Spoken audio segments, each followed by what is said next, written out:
जय हिंद साथियों। तो यहाँ पर हम आपके लिए पेपर कोड BHDLA 135 हिंदी भाषा विविध प्रयोग की दूसरी क्लास लेकर आए हैं। अगर आपने अभी तक पहली क्लास को नहीं देखा है तो उसको हम आई बटन में ऐड कर देंगे, तो वहां से आप लोग उस क्लास को जरूर देख लीजिए। जब आप लोग डिस्क्रिप्शन को खोलेंगे तो उसी के नीचे आपको वहां पर क्लास देखने को मिलेगी, तो वहां पर आप लोग जो है पहली क्लास को जरूर कवर कर लीजिएगा।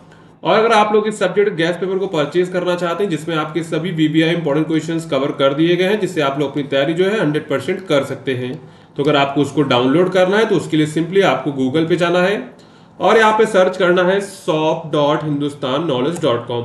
इसकी लिंक आपको डिस्क्रिप्शन में मिल जाएगी, तो वहां से भी आप लोग एक्सेस कर सकते हैं। अगर आप लोग वेबसाइट से नहीं परचेज कर पा रहे हैं तो आप इस नंबर पे व्हाट्सएप, नंबर आपको शो हो रहा है, इस नंबर पे आप लोग व्हाट्सएप करके प्राप्त कर सकते हैं। अब आपको क्या करना है, सिंपली यहाँ पर सर्च कोड पे जाना है और BHDLA 135 आपको टाइप करना है। जैसे आप टाइप करेंगे तो यहाँ पर आ जाएगा हिंदी भाषा विविध प्रयोग। इसको बाय नाउ पर क्लिक करके इसको परचेज कर लेंगे। अगर आपको कोई प्रॉब्लम होती है तो आप इसी नंबर पे व्हाट्सअप कर सकते हैं। अब चलते वापस अपने यहाँ पर प्रश्नों की ओर। तो यहाँ पर हम अभी इस वीडियो में सभी जो टिप्पणियां हैं जो आपके एग्जाम में पूछी जाती हैं 10-10 नंबर में, उनको यहाँ पर कवर करेंगे। तो यहाँ पर क्या है, संबोधन कारक सबसे पहले समझेंगे। इसके बाद इसी प्रकार आपके अन्य टिप्पणियां हैं 10-10 नंबर में आपको 2 करनी होती है, यानी कि 20 नंबर आपके इस वीडियो में पक्के हो जाएंगे। तो पूरा वीडियो आप लोग एंड तक देखिएगा। तो सबसे पहले हम लोग देखने वाले हैं संबोधन कारक।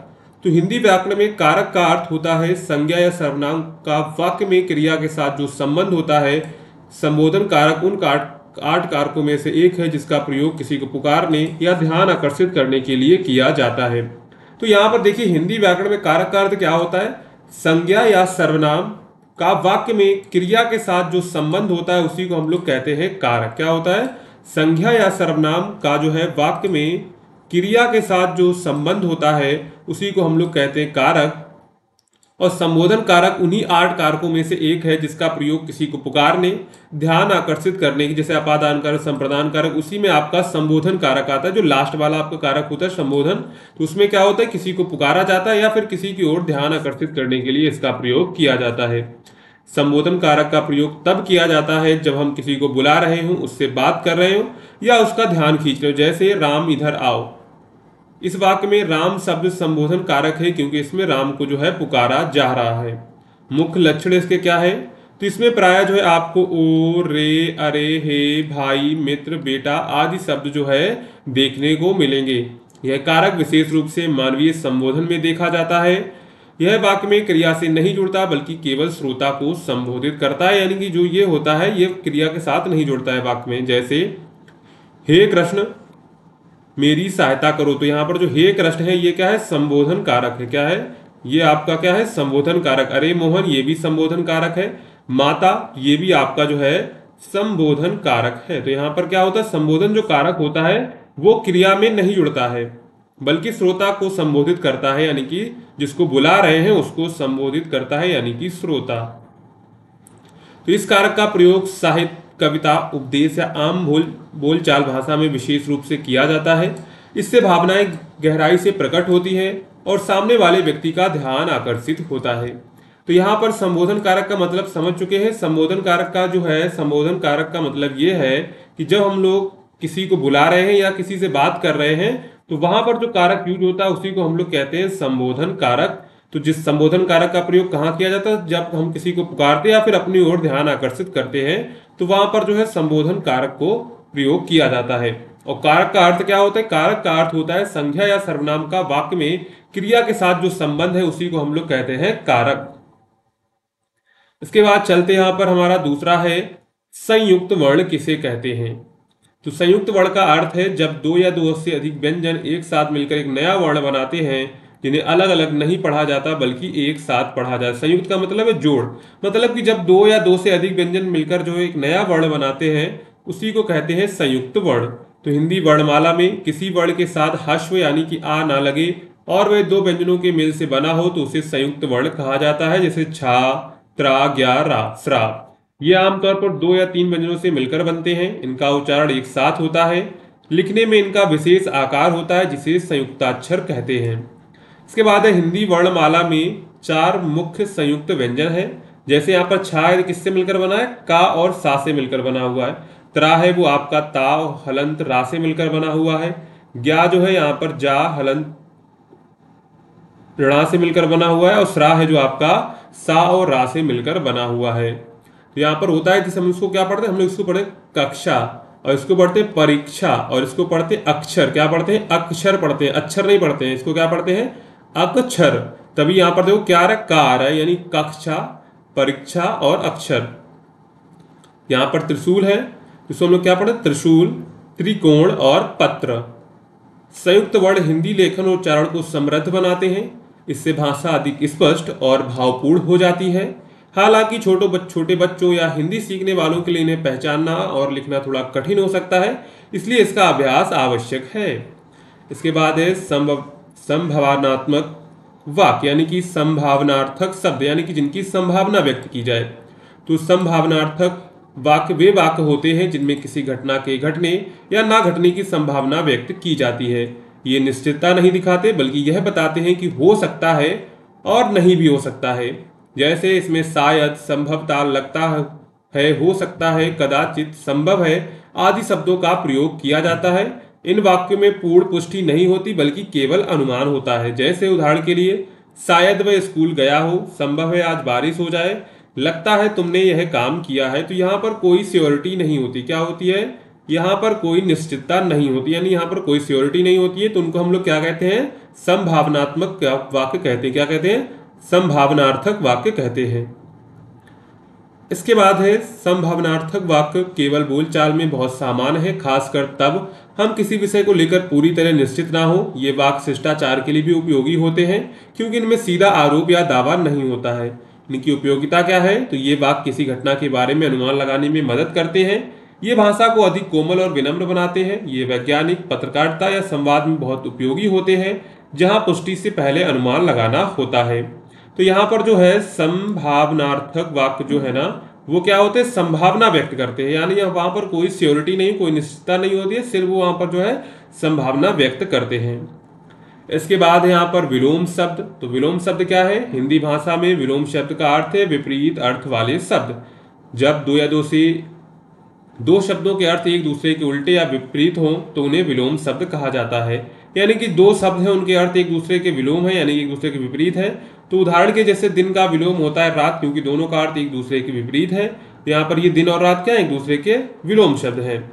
जैसे उदाहरण के लिए अच्छा बुरा, उजाला अंधेरा, ऊपर नीचे, सर्दी गर्मी, सुख दुख, अमीर गरीब, नया पुराना, जीवन मृत्यु। तो यहाँ पर आपको परिभाषा इंपॉर्टेंट, विलोम शब्द सभी लोग जानते हैं, बस आपको ये याद रखना है। विलोम, हिंदी भाषा में विलोम शब्द का अर्थ क्या है? विपरीत अर्थ वाले शब्द। जब दो शब्दों के अर्थ एक दूसरे के उल्टे या विरोधी हो तो उन्हें विलोम शब्द कहा जाता है। इसकी डेफिनेशन आपको याद रखनी है, क्योंकि पेपर में आपको इसकी डेफिनेशन यानी कि परिभाषा आपको लिखनी पड़ेगी। इसके बाद यहाँ पर विशेष बातें समझते हैं। तो एक शब्द के एक से अधिक विलोम हो सकते हैं। जैसे अच्छा का विलोम बुरा, खराब या निकृष्ट आदि हो सकता है। कुछ शब्दों के विलोम स्वाभाविक रूप से समझ में आते हैं, जैसे सच्चाई का विलोम होगा झूठ। विलोम शब्द अक्सर प्रतियोगी परीक्षाओं, भाषा अध्ययन और साहित्यिक लेखन में उपयोगी होते हैं।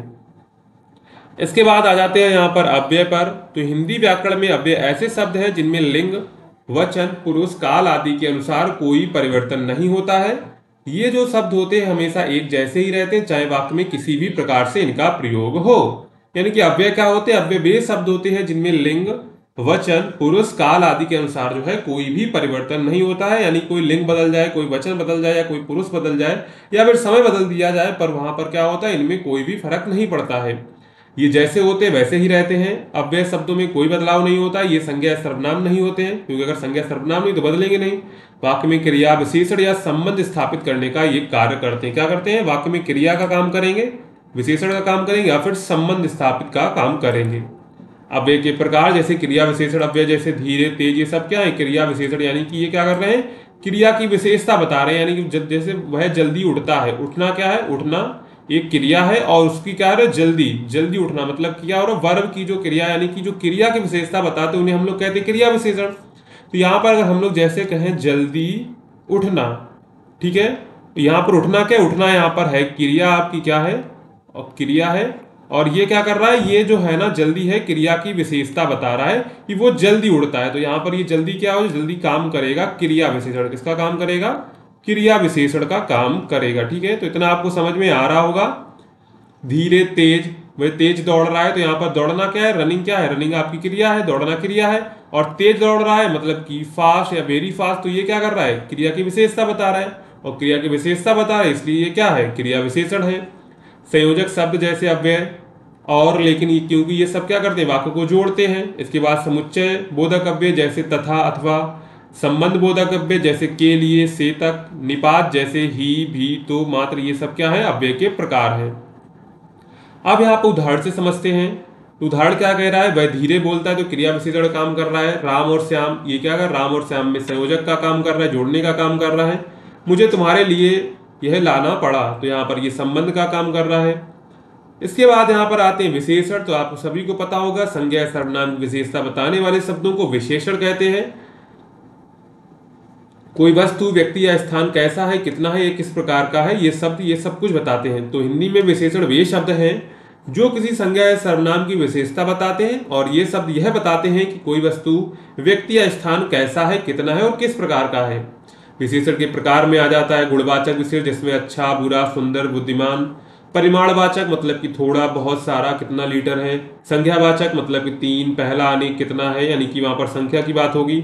और संबंधवाचक मतलब कि भारतीय, मातृभाषा मतलब कि संबंध बताने वाले जो विशेषण होंगे वो संबंधवाचक विशेषण कहलाएंगे। उदाहरण के लिए समझते हैं, वह सुंदर फूल है, तो यहाँ पर गुण यानी विशेषता बताई जा रही है। मुझे थोड़ा पानी दे, तो यहाँ परिमाण, मात्रा की बात की गई है। 3 बच्चे हैं, यहाँ पर संख्या की बात की गई है। यह मेरी मातृभाषा, यहाँ पर क्या हो रहा है, संबंध बताया जा रहा है। जो मेरी जो है मातृभाषा, यानी कि इनके जो संबंध है वो मातृभाषा के साथ बताया जा रहा है, तो यहाँ पर क्या हो जाएगा, संबंधवाचक। अब इसका महत्व देख लेते हैं। तो विशेषण शब्द किसी संज्ञा की विशेषता बताकर उसे स्पष्ट और आकर्षक बनाते हैं। इससे भाषा में गहराई और सुंदरता आती है। विशेषण क्या करते हैं, किसी संज्ञा की विशेषता बताते हैं, इससे जो उसका अर्थ स्पष्ट होता है और आकर्षक लगता है, इससे भाषा में गहराई और सुंदरता आती है। इसके बाद है पारित। तो पारित एक क्रिया विशेषण रूप या क्रिया का कर्मवाच्य रूप है, जिसका अर्थ है किसी प्रस्ताव, नियम या कानून आदि को स्वीकृत देना या अनुमोदित करना। तो पारित का मतलब क्या है, पारित एक क्रिया विशेषण रूप है या क्रिया कर्मवाच्य जिसका अर्थ है किसी प्रस्ताव, नियम, कानून आदि को स्वीकृत देना या अनुमोदित करना। उदाहरण के लिए, संसद में नया कानून पारित हुआ, यह प्रस्ताव बहुमत से पारित हुआ।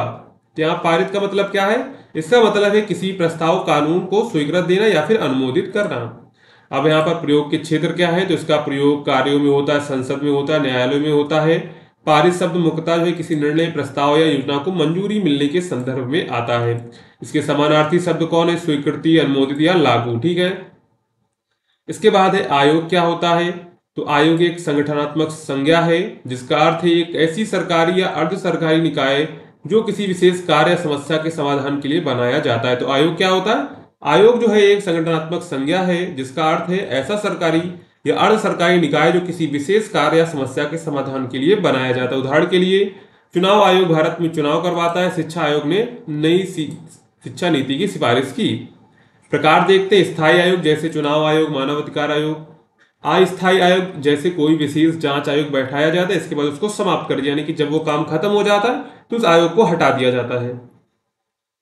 इसके बाद यहाँ पर देख लेते हैं महत्व क्या है। तो आयोग स्वतंत्र रूप से कार्य करता है, यह पारदर्शिता और निष्पक्ष सुनिश्चित करता है, और इसके बाद सरकार की नीतियों और योजनाओं के निर्माण में भी मदद करता है। अब यहाँ पर देखेंगे, नेक्स्ट है हमारा उपबंध। क्या है, उपबंध। तो उपबंध शब्द का अर्थ है कोई शर्त, व्यवस्था या नियम जिसके अनुसार कोई काम किया जाए या समझौता किया जाए। यह शब्द विशेष रूप से कानूनी, प्रशासनिक और व्यावसायिक क्षेत्रों में प्रयुक्त होता है। उदाहरण के लिए, इस योजना में कुछ उपबंध तय किए। उपबंध का मतलब है कुछ नियम तय किए, क्या कि कुछ नियम तय किए गए हैं। दोनों पक्षों के बीच अनुबंध के कोई उपबंध है, यानी कोई नियम है। समानार्थी शब्द क्या है, शर्त, प्रावधान, व्यवस्था या फिर नियम। अब इसके प्रकार क्या आते हैं, जैसे कानूनी उपबंध जैसे संपत्ति हस्तांतरण में प्रावधान, प्रशासनिक उपबंध में जैसे नीति में शामिल शर्तें। अब इसका महत्व देख लेते हैं। तो महत्व क्या है, उपबंध किसी भी प्रक्रिया को व्यवस्थित और स्पष्ट बनाने में मदद करते हैं। इससे विवाद की संभावना कम होती है, क्योंकि सब कुछ जो है पूर्व निर्धारित होता है। तो यहाँ पर हमने कुछ टिप्पणियां देखी जो आपकी एग्जाम के लिए इंपॉर्टेंट थी। तो अगर आपको ये क्लास पसंद आई हो, और पहली क्लास आप लोग जो है जरूर देख लीजिएगा, और अगर आपको क्लास पसंद आई हो तो वीडियो को लाइक करिएगा, और जो है चैनल को सब्सक्राइब जरूर कर लीजिएगा, जिससे आने वाली क्लास की नोटिफिकेशन आपको मिल जाएगी। ठीक है, तो चलिए मिलते हैं अगली क्लास में।